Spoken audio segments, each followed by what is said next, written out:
이직을 고민하는 지인들에게 외국계 회사를 추천하면 거의 항상 이런 질문을 받아요. 외국계 회사 가면 어떤 점이 좋아? 거긴 아무나 갈 수 없는 곳 아니야? 그런데 저는 모든 사람에게 외국계를 추천하는 건 아니에요. 대기업이 누구에게나 잘 맞는 건 아니듯이 외국계도 잘 맞는 사람이 따로 있다고 생각하거든요. 저는 대학을 졸업하고 15년 정도 외국계 기업에서 일했습니다. 지금 다시 선택하라고 해도 외국계를 먼저 알아볼 것 같고요. 반대로 외국계에 입사한 뒤 생각보다 적응을 어려워하는 사람도 봤는데요. 왜 이런 차이가 생길까요? 오늘은 제가 외국계에서 일하면서 느낀 장단점을 바탕으로 외국계가 잘 맞는 사람과 잘 맞지 않는 사람의 특징을 이야기해 보려고 합니다. 회사와 직무에 따라 차이가 있다는 점은 감안해서 들어주세요. 15년 동안 외국계에서 일하면서 잘 적응하는 사람들을 보면 공통점이 하나 있었는데요.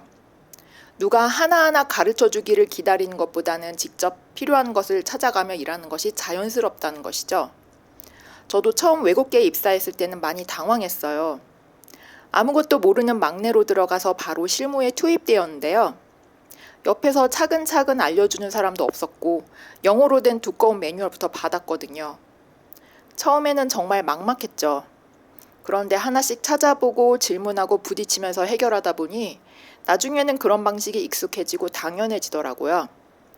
외국계는 각자 맡은 업무가 비교적 명확하게 구분되어 있는 편입니다. 직급과 상관없이 내 일은 내가 책임지고 필요한 것이 있으면 주도적으로 방법을 찾아서 해결하는 분위기가 많아요. 그래서 휴가도 비교적 자유롭게 사용하는 편이고 업무에 대한 간섭도 적어요. 대신 외국계에서 말하는 자율성은 내 마음대로 일한다는 뜻이 아니라 내 업무를 스스로 판단하고 결과까지 책임진다는 뜻에 더 가까워요. 그래서 채용 공고를 보면 스스로 판단하고 일할 수 있는 사람을 강조하는 표현이 자주 등장해요. 반대로 누군가 방향을 잡아주고 하나씩 가르쳐주는 환경이 편한 사람이라면 이런 문화가 생각보다 부담스럽게 느껴질 수 있습니다. 여러분은 어떤 방식으로 일하는 편이신가요? 외국계에서 일하면서 가장 크게 느낀 차이 중 하나가 바로 이 부분인데요. 국내 회사들도 많이 바뀌고는 있지만 아직은 연차나 나이, 직급의 영향이 남아있는 곳들이 있잖아요. 그런데 외국계는 지금 몇 년 차인지보다 맡은 역할에서 어떤 결과를 만들어내고 있는지를 더 중요하게 보는 편이었어요. 그래서 연차가 짧더라도 눈에 보이는 기여를 하면 더 큰 역할을 맡기도 하고 연봉이나 직급이 빠르게 올라가는 경우도 종종 있었고요. 여성 관리자나 여성 임원을 비교적 자주 볼 수 있는 것도 비슷한 맥락이라고 생각해요. 결국 중요한 건 배경보다 이 사람이 실제로 어떤 가치를 만들어낼 수 있느냐는 거죠. 저는 이 점이 외국계의 큰 장점 중 하나라고 느꼈어요. 적어도 제가 경험한 회사들에서는 학력이나 연차보다는 결과적으로 어떤 성과를 만들어냈는지가 더 중요했거든요. 물론 반대로 보면 그만큼 부담감도 있어요. 그냥 묵묵히 열심히 했다는 것만으로는 부족할 때가 많아요. 내가 어떤 문제를 해결했는지, 업무에 어떤 변화를 만들었는지, 조직에 어떤 기여를 했는지를 계속 보여줘야 하거든요. 그래서 안정적으로 연차를 쌓으면서 승진하는 환경이 더 편한 사람이라면 이런 문화가 스트레스로 느껴질 거예요.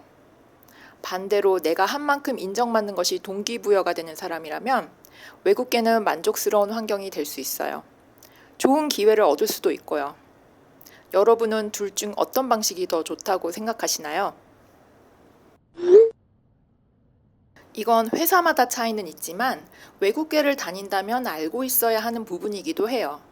외국계는 기본적으로 본사의 글로벌 전략에 영향을 많이 받는데요. 새로운 경영진이 오면 조직이 바뀌기도 하고 실적이 저조하면 구조조정도 비교적 빠르게 진행되는 편이에요. 심한 경우에는 갑자기 한국 시장에서 철수하는 회사도 있고요. 한국 지사의 실적만으로는 회사의 미래가 결정되는 구조는 아니라는 거죠. 그래서 고용 안정성을 우선순위로 생각한다면 변화가 많은 이런 상황이 상당한 스트레스로 다가올 수 있어요. 반대로 외국계에서는 몇 년에 한 번씩 이직하는 것이 비교적 자연스러운데요. 같은 직무를 이어가면서도 연봉도 올리고 커리어도 넓혀가는 과정으로 생각하는 거죠. 저도 첫 회사에서 2년차 때 구조조정을 지켜보면서 회사가 제 자리를 끝까지 책임져 줄 거라는 기대는 오래전에 내려놨어요. 대신 지금 하는 일이 다른 회사에서도 필요한 경험인지, 이 회사를 나오더라도 다시 선택받을 수 있는 경험인지를 더 자주 생각하게 되더라고요. 물론 이런 환경은 불안할 수도 있습니다. 하지만 한편으로는 회사에 의존하기보다는 자연스럽게 내 경쟁력을 계속 관리하게 만드는 환경이 되기도 했어요. 그래서 한 회사에서 오래 버티는 것이 목표인 사람보다 내 커리어를 스스로 만들어가는 것이 더 중요한 사람이라면 외국계가 잘 맞을 가능성이 높다고 생각합니다. 오늘 외국계 기업의 특징을 말씀드려봤는데요. 이렇게 정리해 볼 수 있을 것 같아요. 외국계가 잘 맞는 사람은 누가 시키기보다 자율적으로 일하는 것이 편한 사람, 연차보다 성과로 인정받는 것이 동기부여가 되는 사람, 변화를 두려워하지 않는 사람. 이 세 가지 중에 두 가지 이상이 나와 비슷하다고 느끼셨다면 외국계도 좋은 선택지가 될 것 같습니다. 오늘 이야기를 통해 나는 외국계가 더 잘 맞을 것 같다, 또는 생각보다 국내 기업이 더 맞을 것 같다, 이런 생각이 드셨나요? 댓글에 여러분의 생각도 남겨주세요. 오늘도 끝까지 시청해주셔서 감사합니다.